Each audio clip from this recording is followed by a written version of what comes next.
بسم اللہ الرحمن الرحیم۔ بسم اللہ الرحمن الرحیم۔ السلام علیکم ورحمۃ اللہ وبرکاتہ۔ عزیز طلبہ،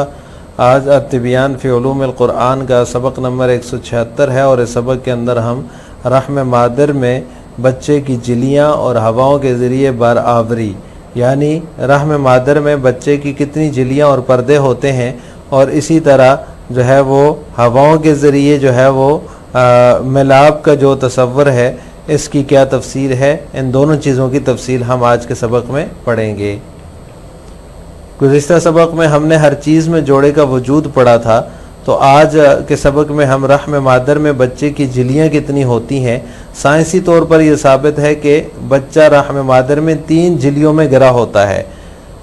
یعنی اس کی 3 پردے ہوتے ہیں، جو کہ باریک جو ہے پردے ہوتے ہیں، وہ خوردبین کے بغیر نظر نہیں آتے، دوربین کے بغیر نظر نہیں آ سکتے، جبکہ آنکھ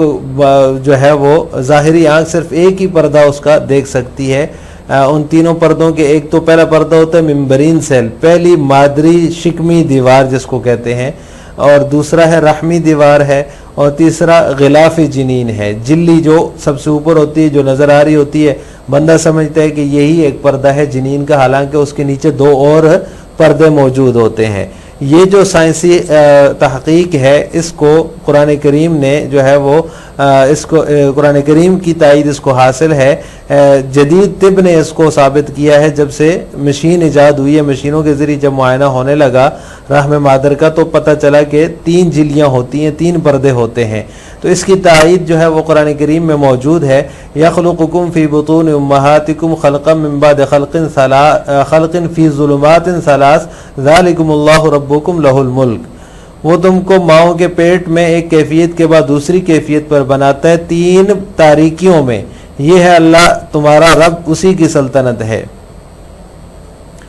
اس آیت میں قرآن کا ایک علمی معجزہ ہے۔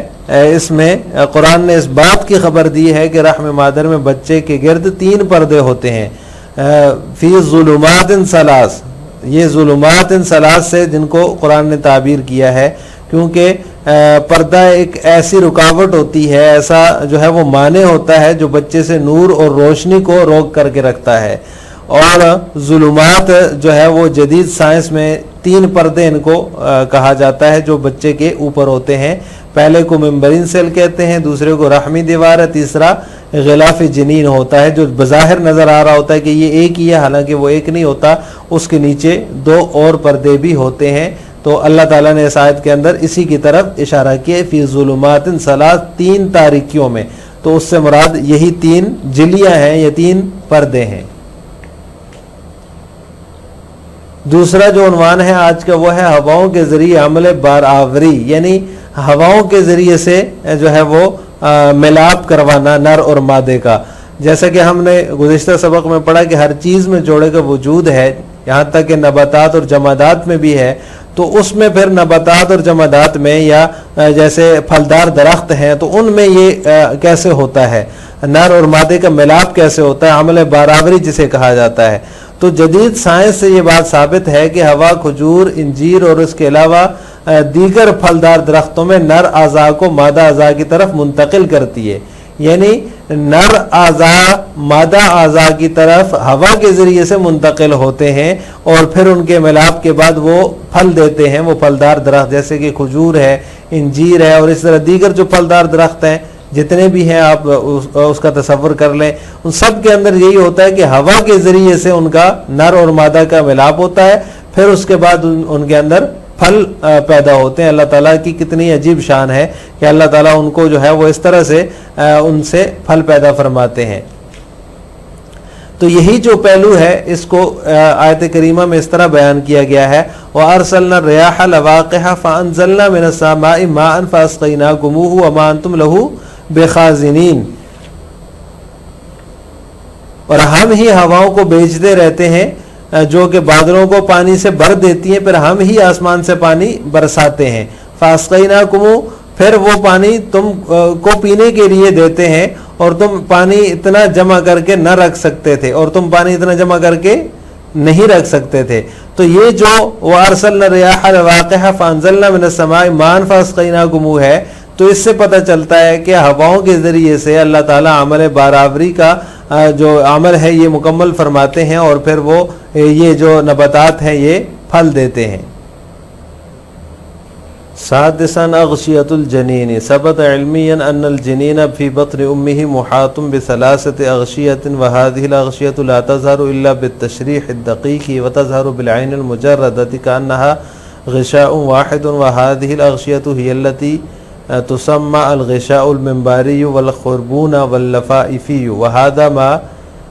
اثبته الطب الحدیث، وقد جاء القرآن الکریم مؤیدا هذه الحقیقة العلمیة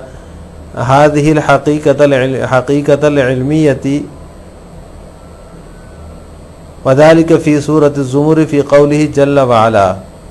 هذه الحقيقة العلمية، وذلك في سورة الزمر في قوله جل وعلا يخلقكم في بطون أمهاتكم خلقا من بعد خلق في ظلمات ثلاث ذلكم الله ربكم له الملك۔ ففي هذه الآيات معجزة علمية للقرآن، فقد أخبر أن الجنين له ثلاثة أغشية سماها ظلمات، لأن الغشاء حاجز وحجاب يحجز عنه النور والضياء،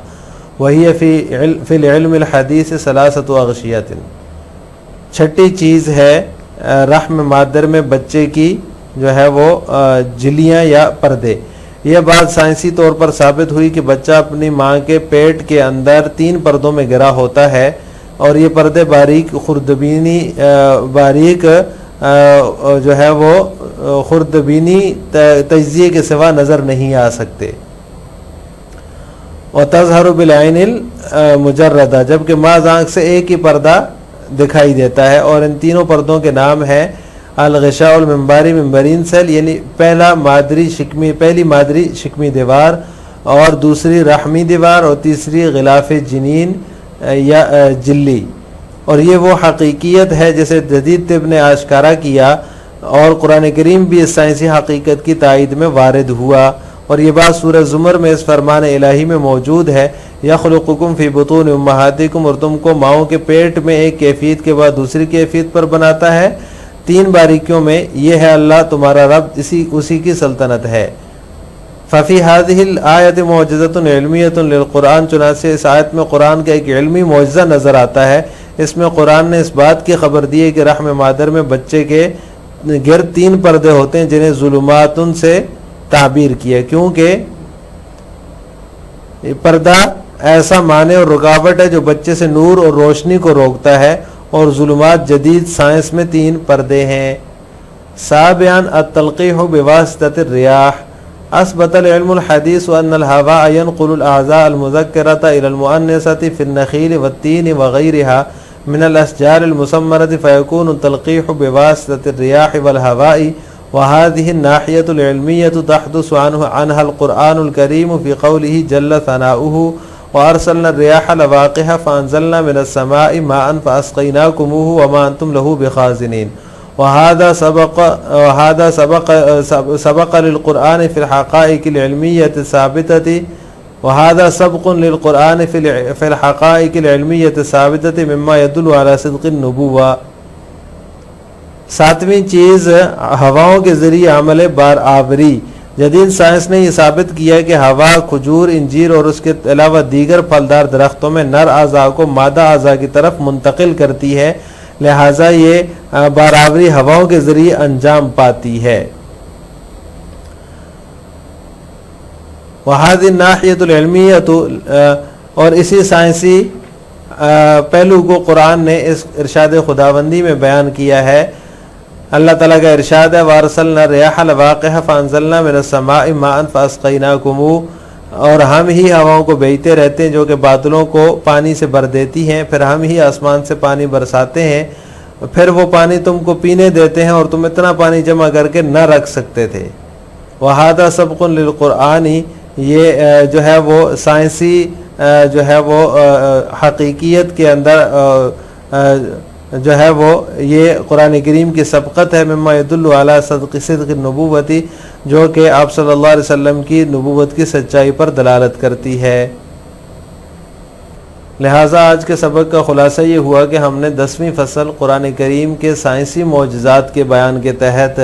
رحم مادر میں بچے کی جھلیاں اور ہواؤں کے ذریعے عمل بارآوری کی تفصیل پڑھی ہے کہ رحم مادر میں بچے کی 3 جھلیاں ہوتی ہیں اور ہواؤں کے ذریعے سے نباتات، جمادات وغیرہ کے اندر نر اعضاء کو مادہ اعضاء کی طرف منتقل کیا جاتا ہے اور ان کا ملاپ ہوتا ہے۔ آخر میں آپ سے 2 سوال ہیں۔ نمبر 1، رحم مادر میں بچے کی کتنی جھلیاں ہوتی ہیں اور ان کے سائنسی نام کیا ہیں؟ نمبر 2، پھلدار درختوں میں نر اور مادے کا ملاپ کیسے ہوتا ہے؟ ان دونوں سوالوں کا جواب آپ نے کمنٹ باکس میں دینا ہے۔ السلام علیکم ورحمۃ اللہ وبرکاتہ۔